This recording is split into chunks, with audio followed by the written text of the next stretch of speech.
theories are not true. It was a clean election. We counted, we recounted again, and Joe Biden won here by a narrow margin, but he did win in the state of Georgia. What has that been like for you as a Republican, not just in Georgia, but nationally, to have just plainly spoken the truth and received all the criticism that you've received from other Republicans and from Trump supporters?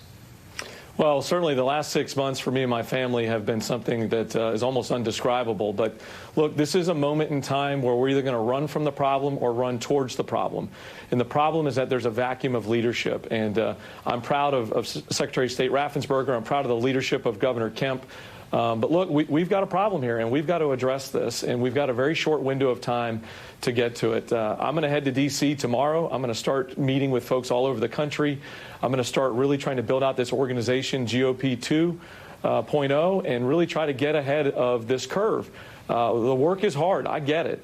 But I'm encouraged at this, look, we need a safe place for Republicans that are common sense, conservative Republicans, to have a place to call home so they don't have to walk in and feel defensive when they stand around the water cooler or at their church or in their neighborhoods. I'm proud to be a Republican. I'm proud of my Republican conservative principles.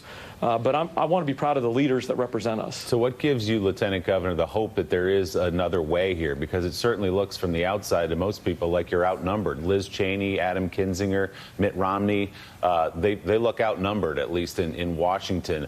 What gives you hope as you talk to people in the state of Georgia that they do want another place to call home? Well, as was read early, my quote, it normally feels the coldest right before the sun rises, and that's the time we're in right now. There's a silent majority out there. I think too much of what we're listening to is the outside 5% on both sides. There's a silent majority that wants an adult in the room that makes common sense decisions for the real world situations. If we're going to grow this Republican Party, we need to do it with policy, empathy, and a better tone. And, look, if I want to get a single mom with 3 kids and 2 jobs to vote for me, I need to sit at her kitchen table and literally ask her what her problems are and how we help her. I don't need to sit there and tell her what her problems are. That's how we're going to grow this party. We've got a short window, but I think we can do this.